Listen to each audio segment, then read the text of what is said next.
Hi guys! Magandang tanghali sa inyong lahat. Nandito po ako sa kabilang side ng isang kapatid sa pananampalataya. Kamusta na po kayo? Okay lang ba? Ako okay lang ako dito sa Pilas. Okay lang ako dito.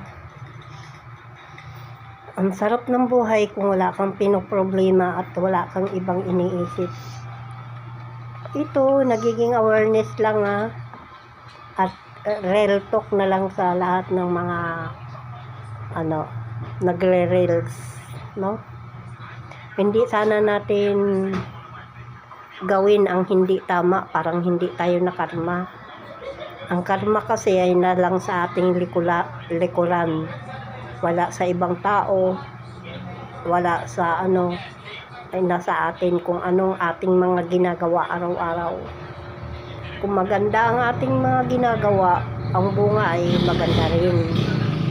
Yan ang kasabihan, kung anong ating itinanim, yun din ang ating aanihin. Hindi ako nagpipilter guys, at hindi rin ako nagme-make up ngayon. Wala nga akong kulerete sa katawan Bakit? Sinadya ko to para makita ng lahat na hindi ako maarting babae. Ang karangalan kasi maganda. Magiging famous ka man kung masama naman ang iyong ginagawa, nagiging famous ka sa tulad ng mga viral video na ang pangit na video ay nagiging famous.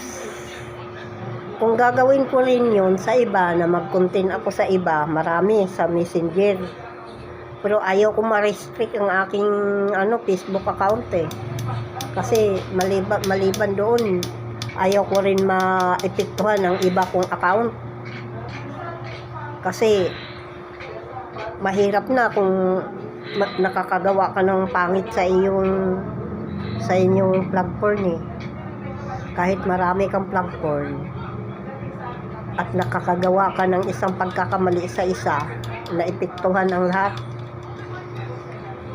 Kaya hindi ko gawin yun. Kahit magba-viral yung mga hindi naman ako kumikita sa mga bagay na ganun Tsaka hindi na ako nagbabayad sa aking Facebook ngayon, kaya kahit na na ako, monetize na ako, ayaw ko pa rin gawin.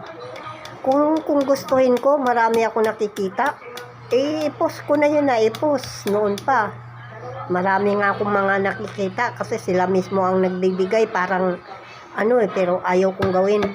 Kasi ang karma nasa atin lagi kung tayo gagawa ng masama tulad ng gumagawa ng mga viral video nagba-viral nga sila pero nasa kulungan naman ngayon mapakinabangan pa ba yung iyong pagba-viral dyan? Nagiging famous ka pero masama naman ang magiging famous mo. Ako okay lang sa akin kahit hindi nagba-viral yung aking mga video, kahit hindi nagiging famous yun, okay lang yun. Bakit?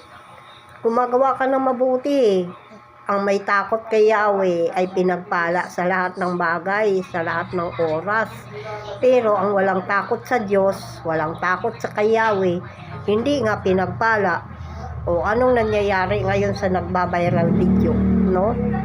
Anong nangyayari nung dalawang UFW na naggawa-gawa ng mga kalukuhan? Anong nangyayari, di ba, nasa kulungan ngayon? Masaya pa ba yun? Hindi naman nakakasaya yun at hindi rin nakakagala. Kamusta naman kayo?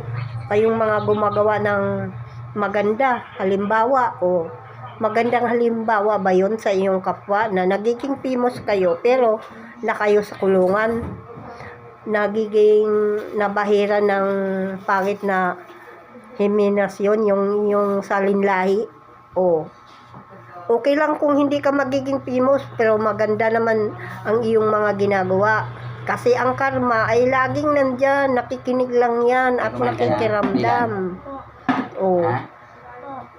Magpapasalamat na lang nga tayo kung buhay pa tayo, nagiging victory na tayo sa araw na ito Kasi yung mga ginagawa ng iba nagiging famous pero pangit naman ang mga ginagawa. nagiging viral pero nagiging kilala sa lipunan pero pangit ang kinalabasan, hamakin mo. Magtuturo ka sa pangit ng iyong mga alaga. O, pangit nga yun. Akala mo, ginagawang private ang katago-tago na gawain. Ang nakakatago-tago na gawain, ginagawang private na lang at ay nagiging pinakita na lang sa lahat. Eh, pangit-pangit naman yun. Alam mo ang natutuwa doon? Maraming natutuwa doon, pero tuwang-tuwa sila, nakulong ka naman, o nagiging nawala pa ang Facebook mong account mo, nawawala, nare-restrict pa, o ano, ang saya ba ng ganon? Ang saya, no? Babay na lang sa inyo, real talk lang yun, ha? Na hindi tayo gagawa ng masama sa ating kapwa, parang hindi tayo na babalikan. O, kasi kahit anong sikat mo, ano mo, namamatay tayo at ibabaon sa lupa. Ang ating kaluluwa, nagbabayad ng nagsasuffer ng ano yun. Bye-bye. God bless.